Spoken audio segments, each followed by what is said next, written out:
ಕನ್ನಡಪ್ರಭದ 3ನೇ ಪುಟದಲ್ಲಿ, ಮೊದಲನೇ ಪುಟದಲ್ಲಿ ಕಮರ್ಷಿಯಲ್ ಇರೋದ್ರಿಂದ ಇದು 3ನೇ ಪುಟದಲ್ಲಿ ಸಾಕಷ್ಟು ಸುದ್ದಿಗಳಿದೆ. ಅದರಲ್ಲಿ ಪ್ರಮುಖವಾಗಿ ರಾಜ್ಯ ಬಜೆಟ್ನ ಹಗ್ಗಜಗ್ಗಾಟ ಇವತ್ತು ಕೂಡ ಮುಂದುವರಿತಾ ಇದೆ.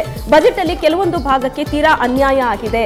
ಆ ಭಾಗಗಳನ್ನ ಗಣನೆಗೆ ತಗೊಂಡಿಲ್ಲ ಮುಖ್ಯಮಂತ್ರಿಗಳು. ಮಲೆನಾಡಾಗಿರ್ಬೋದು, ಕರಾವಳಿ ಆಗಿರ್ಬೋದು, ಇನ್ನು ಉತ್ತರ ಕರ್ನಾಟಕದ ರೈತರಂತೂ ಬಂದ್ಗೆ ಕರೆಯನ್ನ ಕೊಟ್ಟಿದ್ದಾರೆ. ಈ ಎಲ್ಲ ಭಾಗಗಳನ್ನ ಕಡೆಗಣಿಸಿದ್ದರ ಬಗ್ಗೆ ಸಾಕಷ್ಟು ಆಕ್ರೋಶ ವ್ಯಕ್ತವಾಗ್ತಾ ಇದೆ.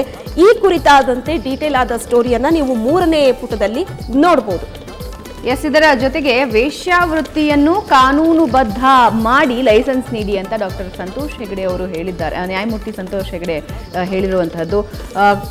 ಕಾನೂನಿನಿಂದ ದುರಾಚಾರ ನಿರ್ನಾಮ ಆಗೋದಿಲ್ಲ. ಕ್ರಿಕೆಟ್ ಬೆಟ್ಟಿಂಗ್ಗೆ ಮಾನ್ಯತೆ ಶಿಫಾರಸನ್ನ ಈಗಾಗಲೇ ಕೇಂದ್ರದಿಂದ ನೀಡಲಾಗಿದೆ.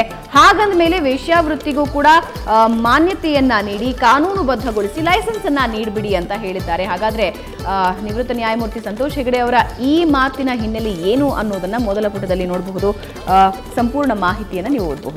ಇನ್ನು ಮೊದಲ ಪುಟದಲ್ಲಿ ಮತ್ತೆ ಸರ್ಕಾರ ರಚಿಸೋದಕ್ಕೆ ಹೋಗಿ ಎಡವಬೇಡಿ ಅಂತ ಬಿಜೆಪಿ ಹೈಕಮಾಂಡ್ ಸೂಚನೆಯನ್ನ ಕೊಟ್ಟಿದೆ. ಒಂದು ಕಡೆ ರಂಭಾಪುರಿ ಶ್ರೀಗಳು BS5ಗೆ ಅಕ್ಟೋಬರ್ 2ನೇ ವಾರ ಮತ್ತೆ ಮುಖ್ಯಮಂತ್ರಿ ಪಟ್ಟವನ್ನು ಅಲಂಕರಿಸುವಂತಹ ಒಂದು ಅವಕಾಶ ಇದೆ, ಅದೃಷ್ಟ ಇದೆ ಅಂತ ಹೇಳಿದ್ರು. ಎಲ್ಲ ಒಂದ್ ಕಡೆ ಬಿಜೆಪಿಯಲ್ಲಿ ಹೊಸ ಹುಮ್ಮಸ್ ಬಂದಿತ್ತು. ಆದ್ರೆ ಈಗ ಹೈಕಮಾಂಡ್ ಹೇಳಿರುವಂತದ್ದು ಸರ್ಕಾರ ರಚನೆ ಮಾಡೋದಕ್ಕೋಗಿ ಎಡವಟ್ಟನ್ನ ಮಾಡ್ಕೋಬೇಡಿ, ಆಪರೇಷನ್ ಕಮಲದಂತಹ ಸಾಹಸಕ್ಕಂತೂ ಕೈ ಹಾಕಲೇಬೇಡಿ ಅಂತ ಈ ಕುರಿತಾದಂತಹ ಡೀಟೇಲ್ ಆದ ಸ್ಟೋರಿ 3ನೇ ಪುಟದಲ್ಲಿ.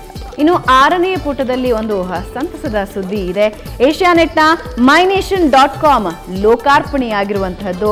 ಏಷ್ಯಾನೆಟ್ ನ್ಯೂಸ್ ನೆಟ್ವರ್ಕ್ ತನ್ನ ಡಿಜಿಟಲ್ ಮಾಧ್ಯಮದ ವ್ಯಾಪ್ತಿಯನ್ನ ರಾಷ್ಟ್ರೀಯ ಮಟ್ಟಕ್ಕೆ ವಿಸ್ತರಣೆ ಮಾಡಿರುವಂತಹದ್ದು. ಈಗಾಗಲೇ ದಕ್ಷಿಣ ಭಾರತದ 4 ಪ್ರಮುಖ ಭಾಷೆಗಳಲ್ಲಿ ಡಿಜಿಟಲ್ ಮಾಧ್ಯಮ ಈಗಾಗಲೇ ಇರುವಂತಹದ್ದು.